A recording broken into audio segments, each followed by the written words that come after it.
Dr. Richey, you're down in Atlanta, and one of the reasons I wanted to bring you on this episode is because, like, I'm a transplant. You are authentic ATL Georgia, down south Georgia boys. Like, you know the history of this state. What do you feel is the number one thing that progressives and Democrats, for that matter, need to be doing to win in January? They need to keep engaging each other. One of the great things about a democracy is the ability, obviously, to vote. The other part of that democracy is the ability to have personal conversations and engage each other when it comes to issues. We really have to get outside of this who we like the best, right? Personalities aside, Republicans have given you the playbook. You no longer have to like the person you vote for. If they represent a policy that you agree with from your community, that's the person you need to vote for. And we're not gonna get it perfect. Joe Biden, Senator Harris, they will never be a perfect model of progressive representation. That is not what the game is about at this point. This is about moving the country in the right direction. And I believe that if you engage people on that level with the conversation, you're gonna get a lot more traction. A lot of commercials are happening, a lot of text messages, a lot of robocalls. That's traditional stuff. You're gonna need to engage voters who are typically not engaged in order for the Democrats to win this election in Georgia. What do you have in mind, like to engage in ways that have, like, we have several guests coming tonight. One of them is engaging in a really transformative way, great results, Black Male Voter Project. Anything that you have on your radar that they can do specifically? How should we engage?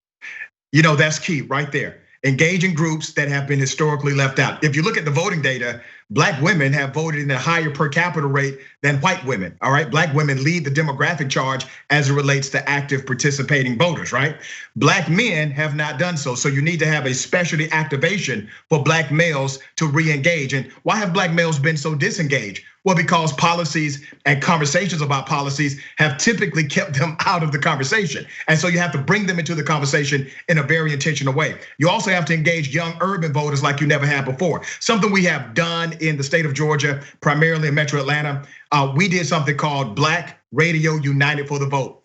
We would normally be sworn enemies with anyone else in urban radio, but we decided to actually come together as competitors in the radio market and create a massive campaign for Get Out the Vote. I am proud to announce that we have decided to continue that campaign even in the runoff elections in the state of Georgia. That is massive for urban radio to do, something we're continuing to do. And also Rolling Out Magazine, I'm the editor at large for Rolling Out. That is a significant urban market. We are an influencer in that place, but we're utilizing our power, our connection to entertainers here, especially locally, to make sure we get out the message called the Vote For Me campaign. And that's an activation campaign, particularly for young voters in Georgia. Yeah, Aida and Cenk, I want you all to get in there, and I don't know if you have any specific questions for Dr. Richey, but the broader conversation at large in terms of the Black turnout, how significant it was for Joe Biden, and as well as how do we replicate that in January? Yeah, I'll jump in for a second. So I remember when I was running my campaign, whenever I met a Black woman in the mall, when I was canvassing, door knocking, you name it, I knew I was talking to a voter. And every time, are you registered to vote? And they'd look at me like, are you trying to offend me? And so that is such a hardcore, wonderful demographic for the Democratic Party, and they should be treated as such. And so you should treat them as such when you're trying to win the votes. And you should try to treat them as such after you win the votes. That's right. And so, and George is a perfect example of that. And so remember, guys, whatever the Republicans are attacking, that means it's a big advantage for Democrats. So what was the number one thing that Trump and Giuliani attacked right after the election? Atlanta, Philly, Milwaukee, and Detroit, right? Over and over again. Detroit and Philly and Atlanta, you can't trust them, you can't trust them, you can't trust them. Now, was there racism in there? Of course, right? Yeah. But mainly it's because, damn it, they delivered. If it wasn't for those 4 cities, right now, Donald Trump is president of the United States and Joe Biden isn't.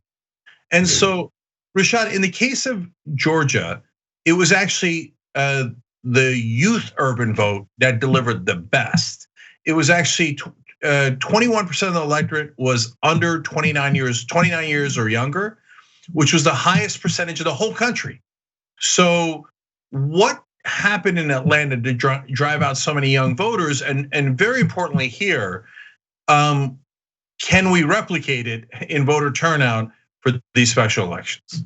Man, great question. You had a few things happening. Obviously, there was a strong anti-Trump sentiment, right? Where young people felt as if this individual did not represent their demographic, this individual that did not represent their sense of decency. And so they were excited to vote, but you need more than that. You also need convenience. We're talking about young people. So the methodology of voting was expanded to include absentee, to include dropping off your absentee ballot at a box certified by the County Board of Elections.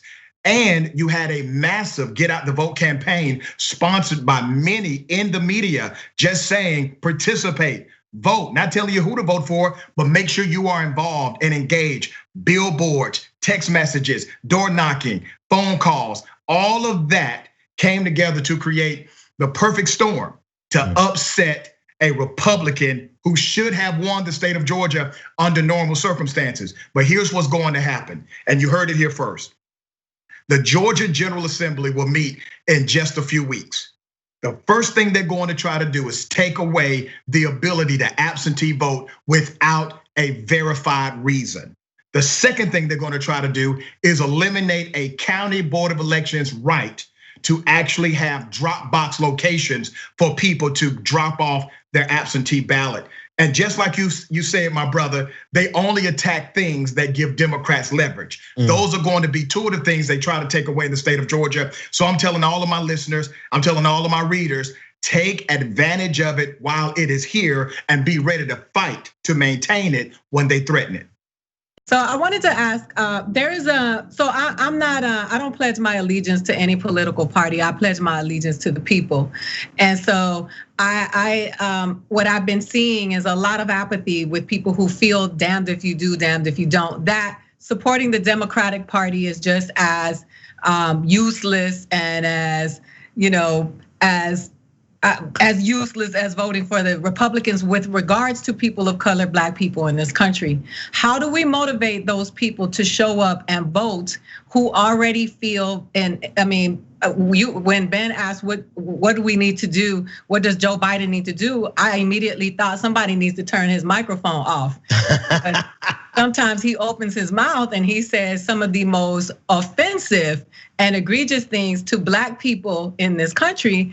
And we are at this point now where we're like told this is the lesser of two evils. How do we motivate these voters to show up? Because it is imperative that we do take the wheel, because I mean, what people don't realize is that yes, politically, a lot of things are the same, and a lot of things have not changed for people of color, Black people in this country.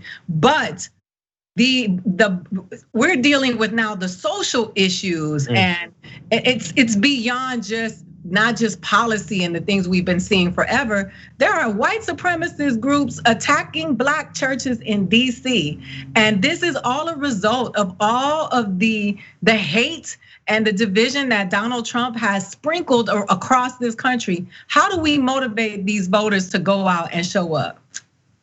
That's a great question. Let me opine on that. I subscribe to the same philosophy. I pledge my allegiance to no political party. I say often on my show, I stopped being a Democrat the day they stopped signing my check. I used to work for the party.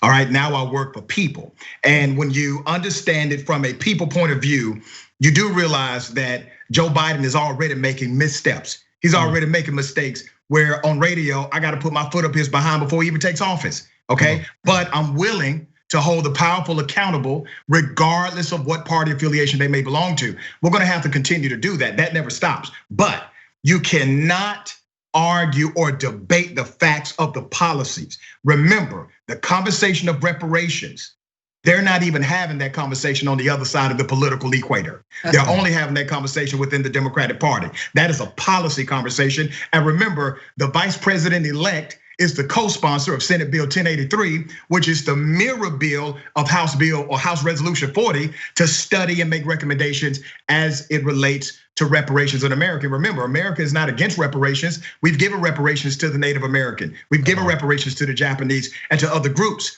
Now we're talking about reparations for descendants of slaves. All of a sudden, America is somehow against it. So we need to keep that conversation primary, and we need to keep that conversation mainstream. So those are real policy items. The concept of free college or affordable higher education, that's not a conversation the other side is having. They're not even in the same room when those conversations are being had. That is about the left. That's the other side of the political equation, having that conversation. So these are policy items that actually do stick to people once you let them know this isn't apples and apples. It's not even apples and oranges. These folks aren't even on the same page with you. They're not even willing to have the same conversation with you.